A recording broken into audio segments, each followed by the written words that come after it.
దేవుని నామానికి స్తోత్రం కలుగును గాక. ఈ దినం కొరకు ప్రసంగి గ్రంథం 3వ అధ్యాయం ధ్యానం చేద్దాం. దేవుడు ఏది చేశారో అదంతా కూడా బహు శ్రేష్టమైనది.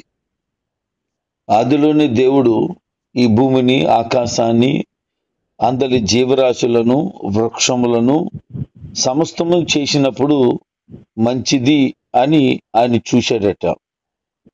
సమస్తం మంచిదే. నరుణ్ణి చేయడం మంచిది, సముద్రంలో ఉన్న చేపలు చేయడం మంచిది, సూర్య చంద్ర నక్షత్రాలు చేయబడడం మంచిది. యావత్తు ఈ సృష్టి అంతా కూడా, విశ్వమంతా కూడా మంచిదే. ఎందుకంటే చేసిన దేవుడు, సృష్టికర్త అయిన దేవుడు మంచివాడు కనుక ఆయన కలుగు చేసినంతా కూడా మంచిదే. ప్రసంగి భక్తుడు అంటారు, దేవుడు నరులను యథార్థవంతులుగా పుట్టించును గాని వారు వివిధ తంత్రములు కల్పించుకున్నారు అంటాడు. అంటే దేవుడు మనిషిని చేసినా, ఏది చేసినా మంచిదే చేశాడు. కాకపోతే మనుషులకి తెలివితేటలు ఉన్నాయి గనక, మంచి చెడ్డ అనే వివేచన హృదయం ఉంది గనక వాళ్ళు దేవునికి దూరం అయిపోయిన పరిస్థితులు. మరి మిగతావి అలా చేయబడలేదు. అలాంటి తెలివితేటలు, మనకుండేటువంటి మెదడు, మనకుండేటువంటి స్వరం ఇలాంటివి ఏమి ఉండవు కనుక అవి కేవలం సృష్టికర్త అని దేవుని స్మరిస్తున్నాయి. అయితే దేవుడు చేసిన ప్రతిదీ మంచిదే. అయితే ఈ భూమి మీద జరుగుతున్న ప్రతిదీ కూడా మంచిదే. అయితే దేవుడి యొక్క ఉద్దేశం ఏంటి అని అంటే, ఏది ఎప్పుడు ఎలాగో జరగాలో అనేది ఒక నిర్ణయాన్ని ఆయన ఉంచేశాడు. ప్రతిదానికి ఒక సమయాన్ని, నిర్దిష్టమైన సమయాన్ని ఆయన నిర్ణయించాడు. అందుకనే ప్రతిదానికి సమయం కలదు, ఆకాశం కింద ప్రతి ప్రయత్నమునకు సమయం కలదు అని. ప్రతిదానికి సమయం ఉందట, ప్రతి ప్రయత్నానికి, ప్రతి విషయంలోనూ కూడా సమయం ఉందట. దేనికి సమయం ఉంది అంటే, మనుషులు పుట్టడానికి సమయం ఉంది, చచ్చిపోవడానికి కూడా సమయం ఉంది. చాలా మంది ఎప్పుడు డెలివరీ అవుతుందా అని కంగారు పడుతూ ఉంటారు. పుడతారు. తగిన సమయాన్ని దేవుడు నిర్ణయించాడు. ఆ నిర్ణయం చొప్పున జరుగుతుంది. కొంతమంది మంచాన్ని పట్టేసి చనిపోరు, అలా ఉండిపోతారు. అలా ఉండిపోతే ఎప్పుడు చచ్చిపోతారా అని చూస్తారు వాళ్ళని. దానికి కూడా సమయం ఉంది. నువ్వెందుకు కంగారు పడిపోతావు? 9 నెలలు అయిపోయింది, 10వ నెల సొరబడిపోయింది. 10వ నెల కాదు, 10వ నెల పూర్తయిపోని, నీకు నష్టం ఏంటి? ఒక సమయం దేవుడు నిర్ణయించాడు. నువ్వేమి కంగారు పడిపోయి కాళ్ళు దొక్కేసుకోవద్దు అని చెప్తున్నాడు ఆయన. ఇంకా నాటడానికి, పెరికి వేయటానికి, చంపడానికి, బాగు చేయటానికి, పడగొట్టడానికి, కట్టడానికి, ఏడవడానికి, నవ్వడానికి, దుఃఖించుటకు, నాట్యమాడడానికి కూడా సమయం ఉందట. అంటే ఏ సమయంలో ఏం చేయాలో అది గమనించాలి. ప్రతిదానికి సమయం ఉంది. అత్తమాటికి నవ్వుతున్నాడు అనుకోండి, పిచ్చోడు అవుతాడు. ఎందుకంటే సమయం, సందర్భము లేదు కనుక. అత్తమాటికి ఏడుతున్నాడు అనుకోండి, ఆడికి ఏదో పోయే కాలం ఉండి ఉంటుంది, అందుకని ఏడుతున్నాడు. అస్తమాటికి ఏడవలసిన పని ఏముంది? అందుకే ప్రతి చిన్నదానికి ఎంత బాగా చెప్తున్నారు చూడండి. రాళ్ళు పారవేయటానికట, కుప్పగా వేయటానికట, కౌగులించుకోవడానికట, అది మానేయడానికి కూడా టైం ఉంది. అంటే ఎప్పుడు పడితే అప్పుడు, ఎక్కడ పడితే అక్కడ ఏ పని చేయకూడదు. ప్రతిదానికి ఒక సమయం అనేది దేవుడు నిర్ణయించాడు. దాచుకోవటానికి సమయం ఉందట, వెతకటానికి కూడా సమయం ఉందట. అంటే దేవుడు ఎంత గొప్పగా ఉద్దేశాన్ని, ప్రతిదాన్ని నిర్ణయించటానికి కలిగి ఉన్నాడో మనం గమనించగలుగుతాం ప్రియులారా. ఆయన కష్టపడిన వారికి తమ కష్టం వలన వచ్చిన లాభమేమి అని అడుగుతున్నాడు. అంటే ఒక మనిషి కష్టపడ్డాడు, దానివల్ల అతనికి ఒరిగింది ఏంటి? అతనికి వచ్చింది ఏంటి? ఏం లాభం మిగిలింది కష్టపడిన వాడికి? తమ కష్టం వలన ఏం లాభం వచ్చింది? అయితే మనుషులు నేర్చుకోవాలని దేవుడే వారికి అనుగ్రహించే ఆ కష్టానుభవము నేను చూశాను అంటున్నాడు. అంటే ఒక మనిషికి దేని గురించి అయినా కష్టపడుతున్నాడనంటే, శ్రమ పడుతున్నాడనంటే దానిలో ఉన్నటువంటి అంతరార్థాన్ని అతను గమనించాలనేది దేవుని ఉద్దేశం. కష్టపడకుండా సుఖం రాదండి. చాలా మంది కష్టపడకుండా కూర్చుంటే కోట్ల మీదన పడిపోవాలనుకుంటారు. ఎందుకు పడతాయి? ఎలా పడతాయి? దాని కొరకు నువ్వు కష్టపడితే కదా. ఏ రకమైనటువంటి ప్రయత్నం చేయకుండానే అది నీ మీదకి ఎలాగొచ్చేస్తుంది? అందుకే మనుషులు నేర్చుకోవాలని దేవుడు వారికి ఈ కష్టం అనుభవించే ఆలోచన పెట్టాడు. ఒక అతను అంటున్నాడు, అసలు భోజనం తినే పని లేకపోతే ఎంత బాగుండండి అన్నాడు. భోజనం తినే పని లేకపోతే ఎంత బాగుండంటున్నాడు. ఇప్పుడు భోజనం తినే పని ఉంది కనుకనే ఇన్ని పనులు ఉన్నాయి. ప్రతి మనిషి కష్టపడుతున్నాడు, ప్రతి జీవి ప్రయాసపడతాడు. కారణం ఏంటంటే ఆ ఆహారం కొరకే. అసలు ఆ పనే లేకపోతే నీకు పనే లేదు అంటే తన ఉద్దేశం ఏంటంటే ఆ తినే పని లేకపోతే బాగుండండి. ఎందుకండి తినడం గురించేనండి ఇన్ని బాధలు. కోటి విద్యలు కూటు కొరకే అన్నాడు.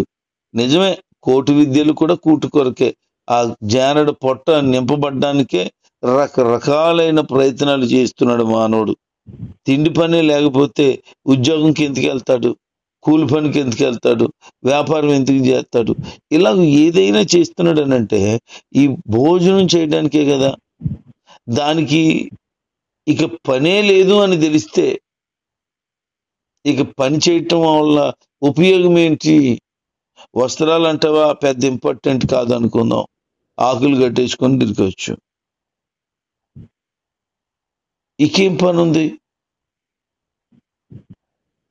నివాసం అంటావా ఎక్కడో దగ్గర గూడు చేసుకుని ఉండొచ్చు. ఈ ఆహారం వలనే ఇంత ప్రయత్నాలు చేస్తూ ఇంకా మంచి ఆహారం తినాలి, ఇంకా బలమైన ఆహారం తినాలి అని మనుషుడు ఆరాటపడుతున్నాడు.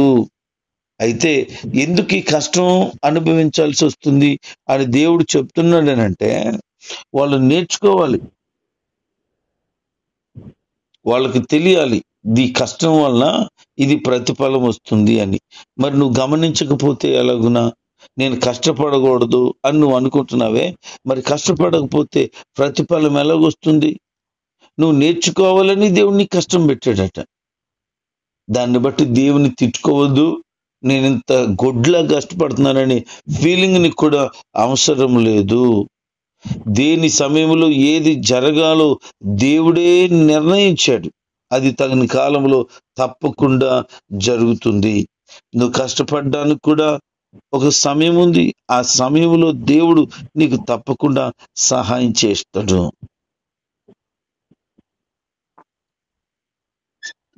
దేవుడు చేసేటువంటి ప్రతీది కూడా పరిశీలనగా తెలుసుకోవడం అది సరిపోదట. ఎందుకు సరిపోదనంటే దేవుడు చేసినటువంటి సమస్తాన్ని ఒక మనుషుడు గమనించాలి అంటే వాడి జీవితకాలం సరిపోదు, వాడు ఆలోచన శక్తి సరిపోదు. ఎందుకంటే దేవుడు అంత వర్ణనాతీతమైనటువంటి కార్యాలను ఎన్నో చేశాడు. దేని గురించి నువ్వు ఎంత తెలుసుకోగలుగుతావు?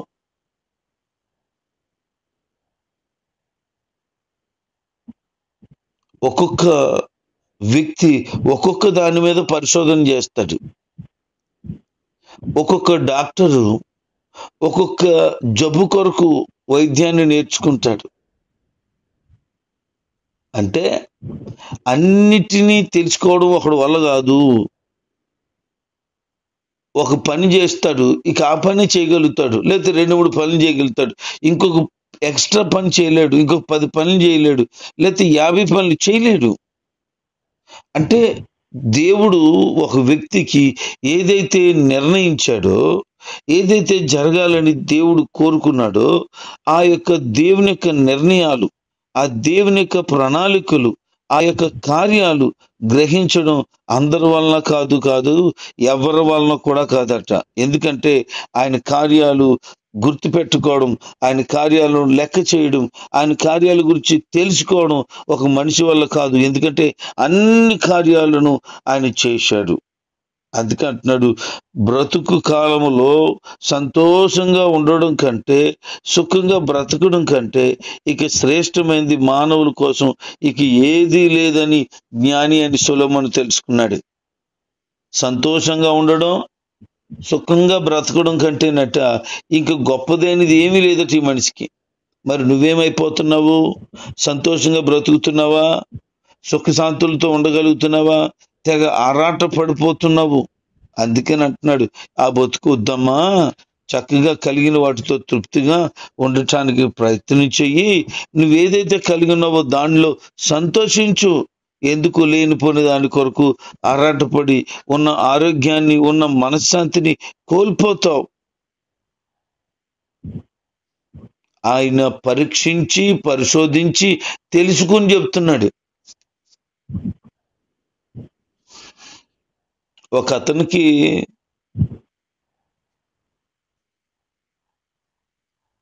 నేను మాట్లాడుతూ, ఈ త్రాగుడు వలన నీ ఆరోగ్యం చెడిపోతుంది కదా, ఇది మంచిది కాదు కదా అని అంటే, అది చెడిపోతుందో లేదో నేను తెలుసుకోవాలి కదండి అన్నాడు.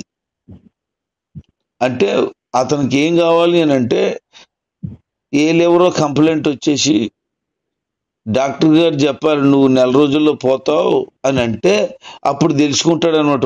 ఓకే, తాగడం వల్ల లివర్ చెడిపోద్ది అన్నమాట. ఓకే, ఒరే నేను తాగడం వల్ల లివర్ చెడిపోయింది, నేను తెలుసుకున్నానని చెప్తాడు. అంటే ఒక మనిషి తాను తెలుసుకోవటానికి పాడైపోయే అవసరం పని లేదు. ముందుగానే తెలుసుకున్న వ్యక్తి, ముందుగానే అనుభవించిన వ్యక్తి చెప్పినప్పుడు బుద్ధి కలిగిన వాడైతే ఏం చేస్తాడనంటే ఆ పని చేయడం మానేస్తాడు. కానీ కొద్దిమంది ఎలాగున్నారనంటే, నేను అనుభవించి తెలుసుకుంటాను అంటున్నాడు. శారీరకంగా అక్రమ సంబంధాలు పెట్టుకుంటే పోతే హెచ్ఐవి వచ్చేస్తుంది. అది నేను తెలుసుకోవాలనంటే పోతావు. ఏదైనా ఒక వ్యక్తి తెలుసుకున్నది మనకు చెప్పినప్పుడు ఆ దారిలో వెళ్ళకూడదు, ప్రమాదం ఉంది, ఏదన్నా కీడు కలుగుతుందని చెప్పినాడు అంటే ఖచ్చితంగా అలాగ వెళ్ళొద్దు, అది చెయ్యొద్దు. ఎందుకంటే ఆల్రెడీ ఆ వ్యక్తి వెళ్ళాడు కనుక, అది అనుభవించాడు కనుక, అతని ఎక్స్పీరియన్స్ తోని చెప్తున్నాడు కనుక, బుద్ధి కలిగిన వ్యక్తి అయితే ఆ పని చెయ్యి, మాని. లేదు, అతను వెళ్ళాడు గనక తెలుసుకున్నాడు, గొయ్యి ఉందని పడ్డాకే కదా అర్థమైంది, నేను కూడా పడతానంటే నీ కర్మ. ఆడికి కాలు ఇరిగింది, నీకు ప్రాణమే పోతుంది. ఎందుకంటే చెప్పినోడు ఒకడు ఉన్నాడంటే ఆడు ముందే అనుభవించాడు గనక. కొంతమంది బుద్ధి లేని వాళ్ళు ఏమంటున్నారంటే బైబిల్లో బూతులు ఉన్నాయన్నాడు. బైబిల్లో బూతులు ఉన్నాయన్నాడు. బైబిల్లో బూతులు ఉండడం ఎందుకు? బైబిల్లో బూతులు ఎందుకు ఉంటాయి? అలా కాదండి, నోవహు తాగాడు కదా అన్నాడు. నోవహు తాగాడు, బట్టలు ఒంటి మీద ఉన్నట్టు అతనికి స్పృహ లేదు కదా అని అన్నాడు. నోవహు తాగాడు కాదు, నోవహు ద్రాక్షారసం చేసుకున్నాడు, అది ఎక్కువ తాగేశాడు. ద్రాక్షారసం ఏం చేస్తుందంటే మత్తును కలిగిస్తుంది. ఆ మత్తు కలగడం వల్ల వస్త్రహీనుడిగా ఉన్నాడని గమనించలేకపోయాడు. నోవహు తాగుబోతని పెట్టాడు ఎవడో. ఎందుకు తాగుబోతు? అతను తాగింది ఏంటి? ద్రాక్షారసం. మీరైనా ద్రాక్షారసం ఎక్కువ తాగితే ఖచ్చితంగా మత్తు వస్తుంది. నోవహు తాగాడు కదండి, నీతిమంతుడు అంటాడు. ఓరి పనికి మళ్ళీ సన్నాసి, వాస్తవాన్ని అర్థం చేసుకోకుండా మాట్లాడద్దు. ఒకవేళ అదే అనుకుందాం నీ కొరకు, అయితే నువ్వేం చేస్తావంటే ఎక్కువ తాగొద్దు, అసలు తాగడం మాని, అతను పడిన బాధపడవు నువ్వు. లోతు తప్పు చేశాడండి అన్నాడు ఇంకొకడు. లోతు నీతిమంతుల లిస్టులోకి ఎక్కాడు, లోతు తప్పు చేశాడు అన్నాడు. ఏం తప్పు చేశాడు? తన కూతురుతోనే తప్పు చేశాడు అన్నాడు. లోతు తన కూతురుతో తప్పు చేయలేదు. కూతుర్లు తండ్రికి మత్తును ఇచ్చేసి అతనికి స్పృహ లేకుండా పడిపోయినప్పుడు వారు కూతుర్లు ప్లాన్ చేసి చేశారు. వాస్తవానికి లోతుకి తన కూతురు తనతో ఉన్నారనే సంగతి కూడా స్పృహలో లేనంత అయిపోయాడు. ఇప్పుడు తప్పెవరు చేసినట్టు? వాళ్ళ కూతురు చేశారు కానీ లోతు చేయలేదు. ఇప్పుడు అలాంటిది మరి బైబిల్లో ఎందుకు రాశాడండి అన్నాడు. అలాంటిది ఎందుకు రాశాడా? బుద్ధి లేని పనికిమాలోళ్ళు ఉంటారు, ఇలాంటి చండాలపమైనటువంటి బంధాలు కలిగి ఉంటారు. అంటే సక్రమైన బంధం కాకుండా అక్రమ బంధాలు చాలా ఉంటాయి, కాబట్టి అలా బతకొద్దురా అన్నాడు. ఆ దావీదంతటి మహాభక్తుడే పరాయి స్త్రీని కోరుకున్నాడు కదండి అన్నాడు. అవును, దావీదు పరాయి స్త్రీని కోరుకున్నాడు కనుకనే ఆ పుట్టిన కొడుకు చచ్చిపోయాడు. దావీదుకి నెమ్మది లేకుండా పోయింది. పశ్చాత్తాపడి ఎక్కి ఎక్కి ఎక్కి ఏడ్చాడు. బ్రతుకాలం అంతా ఏడుస్తూనే ఉన్నాడు. నువ్వు కూడా ఏడుస్తూ ఉంటానంటే అలాంటి పని చేయని చెప్పాను. అంటే ఒక మనుషుడికి ఏమర్థమవుతుందని అంటే, సత్యాన్ని తెలుసుకోవడానికి బదులుగా వక్రమైన ఆలోచన, వక్రమైన బుద్ధి కలిగి ఉంటున్నారు. అవును, అందులో ఆ విషయాలు ఉన్నాయి. ఎందుకు ఉన్నాయనంటే బైబిల్ ఏం చెప్తుంది? మీకు బుద్ధిని జ్ఞానమును కలిగించటానికి అవి దృష్టాంతములుగా రాయబడ్డాయి. మరి ఎందుకు రాశాడు? నోవహు గురించి కానీ, లోతు గురించి కానీ, దావీదు గురించి కానీ ఇలాంటి పరిస్థితులన్నీ ఎందుకు రాశాడు అనంటే, ఆ భక్తుల జీవితంలో ఇలాగ జరిగాయి, వాళ్ళే పడిపోయారు, వాళ్ళే అలాగ లొంగిపోయారు కనుక నువ్వు నిలబడ్డానని తెలుసుకుంటున్నావు కదా, పడిపోకుండా చూసుకో, అలాంటి పరిస్థితుల్లోనికి చిక్కడిపోవద్దు అని చెప్పాడు. ఈ విషయాలు మాత్రమే ఉన్నాయా బైబిల్లో అంటే, యోసేపు ఏం చేశాడు తెలుసా? ఒక ఆమె బలవంతం పెట్టినా తను తప్పు చేయకుండా నిలబడ్డాడు. అందుకే దేవుడు ఏం చేశాడనంటే, ఆ ఐగుప్తు అనే దేశం మీద రాజు తర్వాత స్థానాన్ని ఇచ్చాడు. మరి అది కనిపించిన ఈ బుద్ధి లేనోడికి ఈ యోసేపు గురించి కనిపించదు. దానియేలు కానీ, షడ్రక్ మేషక్ అబేద్నెగోలు కానీ ప్రాణానికి కూడా లెక్క చేయకుండా దేవుని కొరకు బ్రతికారు వాళ్ళు. మరి ఈ రోజున ఆ విషయాలు ఆడికి గుర్తొత్తలేదు. దేవుని కొరకు నమ్మకంగా బ్రతికిన వారు ఎంతో మంది పరిశుద్ధ బైబిల్ గ్రంథంలో లిఖించబడ్డారు.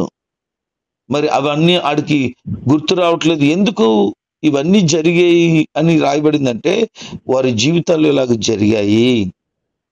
కాబట్టి మీ జీవితంలో ఒకవేళ ఇలాంటి సంభవాలు వచ్చినప్పుడు వాళ్ళు పడిపోయారు, వీళ్ళు పడిపోలేదు కనుక పడిపోయిన వాళ్ళని చూసి నువ్వు పడిపోవద్దు. పడిపోలేనోళ్ళు చూసి నిలబడితే వారికి కలిగిన ఘనత నీకు కలుగుతుందని ప్రభు చెప్పారు. కాబట్టి జాగ్రత్తగా విని, జాగ్రత్తగా పాటించి నీ బ్రతుకును కట్టుకోవాలని దేవుని సేవకుడిగా తెలియచేస్తున్నాను. అందుకే సంతోషంగా ఉండు. మనుషుడు ప్రయాసపడక ముందే దేవుడు అన్నిటినీ సంసిద్ధపరిచాడు. భోజనం చేయడము దేవుడు అనుగ్రహించిన గొప్ప భాగ్యమట. ప్రయాసపడిన దాని అంతట్లోనూ తృప్తి పడితే దేవుడిచ్చిన గొప్ప బహుమానం అని చెప్పబడింది. నువ్వేదైతే కలిగి ఉన్నావో, దేని విషయంలో తృప్తి కలిగి ఉన్నావో, నువ్వు పడుతున్న ప్రయాసలో నువ్వు కలిగి ఉన్నటువంటి ఆ తృప్తిని చూడు, ప్రభువే నీకు బహుమానంగా ఇచ్చాడట. చాలా మంది జీవితాలు ఎలా ఉన్నాయంటే ఈ రోజున ఎంతో ప్రయాసపడతారు, అర్ధరాత్రి పడుకొని ఎప్పుడో వేకుని లేచేసి గొడ్లా కష్టపడుతూ ఉంటారు. కానీ వాళ్ళ జీవితంలో తృప్తి అనేది ఉండదు. ఇంకా ఇంకా ఇంకా ఇంకా ఏదో సంపాదించాలి, ఏదో సాధించాలి. నిద్ర లేక, సుఖం లేక, పరిస్థితులన్నీ విషమించిపోయి అవి లోక సంబంధమైన ధనాన్నో, లోక సంబంధమైన వాటిను పోగేసుకోవడానికైతే ఆ ప్రయాస వ్యర్థమే. కానీ కలిగి ఉన్న వాటిలో కడుపు నిండా భోజనం చేసి నేను పడిన ప్రయాసలో నాకు తృప్తి ఉందని అనుకోగలిగితే దేవుడు అతనికి అలాంటి కృపను బహుమానంగా ఇచ్చాడని చెప్తున్నాడు. దేవుని యందు భయభక్తులు చూపాలని దేవుడే కొన్ని నియమాలు తప్పక పాటించాలని అనుగ్రహించాడు. అంటే ఈ రోజున చాలా మందికి ఏం తెలియట్లేదంటే, దేవుడు అంటే భయం కానీ, దేవుడు అంటే భక్తి అంటే కానీ తెలియటం లేదు. అందుకే దేవుడు ఏం చేశాడంటే, ఆయన్ని తెలుసుకోవాలని కొన్ని నియమాలు, నిబంధనలు ఏర్పాటు చేశాడు. అవి తప్పక పాటించాలి. అలా పాటించకపోతే ఏమవుతుంది? నీకు దేవుని యొక్క భయం లేదు, లేకపోతే దేవుని పట్ల భక్తి లేదు అని అర్థం. నీ జీవితంలో దేవునికి అవిధేయత కలిగిన వ్యక్తిగా ఉన్నావని అర్థం. అందుకనే నువ్వు గమనించుకోవాల్సింది ఏంటంటే, ఆయన నీ కొరకు నిర్ణయించిన ప్రతి నిర్ణయం, ఆయన చెప్పిన ప్రతి పని యథార్థతగా చేయటానికి ప్రయత్నం చేయి. అందరూ ఏదో ఒక దినాన్ని లోకాన్ని విడిచిపెట్టి వెళ్ళిపోతామండి. ఎవరిది ఈ భూమిది శాశ్వతం అనుకోవడానికి వీల్లేదు. కొంతమంది ఇదే శాశ్వతం అనుకొని అన్నిటినీ పొందేసుకుందాం, అంతా నా సొంతం అయిపోదాం అని ఆరాట పడిపోతున్నారు. అందుకే అన్నీ చచ్చిపోతాయి. ఈ భూమి మీద లేకపోతే నీళ్ళలో ఉన్న ప్రతి జీవరాశి చనిపోతుంది. చివరికి మనిషి కూడా చనిపోతాడు. ఇది దేవుడి నిర్ణయం. పుట్టించిన వాడు ఆయనే, తీసుకుపోయేది ఆయనే, ప్రాణం పోసేది ఆయనే, ప్రాణం తీసేసేది ఆయనే, పుట్టించేవాడు ఆయనే, చంపేసేది కూడా ఆయనే. ఎందుకు? అలాగైతే నన్ను చంపేసే దేవుడు నాకెందుకు అని అంటారు. నీకు జననం ఉంది కనుక మరణం ఉండాలి. ఎందుకు నువ్వు పుట్టావు అని అంటే, పుట్టిన నీవు సృష్టికర్త అని దేవుణ్ణి తెలుసుకొని ఆయన స్తుతించటానికి ముందుకు వస్తావని. ఈ లోకం విడిచిపెట్టిన తర్వాత పరిపూర్ణత చెందిన వ్యక్తివై ప్రభు దగ్గర అనగా నిత్యరాజ్యంలో నువ్వు ఉండాలని ఒక గొప్ప ఉద్దేశం కలిగి ఉన్నాడు దేవుడు. నువ్వు చచ్చిపోయిన తర్వాత పరలోకానికి వెళ్తావో లేదో నీకు తెలుసా? యేసుక్రీస్తునందు విశ్వాసం ఉంచి రక్షణ అనుభవంలోనికి నడిపించబడి బ్రతుకు కాలంలో పరిశుద్ధంగా బ్రతుకుతూ ఇతరులకు మేలు చేస్తూ జీవించగలిగితే నువ్వు నిత్యరాజ్యానికి చేర్చబడతావు.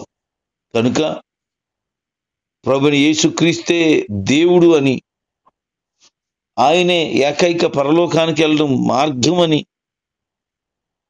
నువ్వు గమనించి అటు విధంగా నడవగలిగితే నిత్యరాజ్యానికి వారసుడిగా, వారసురాలుగా మార్చబడతావు. కనుక ఇక మీదట దేవుని మార్గంలో సాగుతూ నీ జీవితంలో జరిగే ప్రతిదానికి ఒక సమయం ఉందని జ్ఞాపకం చేసుకో. చాలా మంది బాధపడుతున్నారు, అయ్యో నా జీవితంలో మేలు ఎప్పుడు జరుగుతుంది, సంతోషం ఎప్పుడు జరుగుతుంది, ఈ కార్యం ఎప్పుడు జరుగుతుంది, అది ఎప్పుడు పొందుకుంటానని రకరకాలైనటువంటి ఆలోచనలు కలిగి వేదన పడుతున్నారు. కనుక గమనించి నీ జీవితంలో ఎప్పుడు ఏది జరగాలో దేవుడు ఖచ్చితంగా నిర్ణయించేశాడు. ఆ తగిన కాలంలో అది జరుగుతుంది. అది నీకు మేలై దేవునికి మహిమకరంగా తప్పకుంటుంది. కనుక దేవుని యందు విశ్వాసం ఉంచి ఆయనలో సాగిపో. దేవుడి కొద్ది మాటలు దీవించుగాక. ఆమేన్.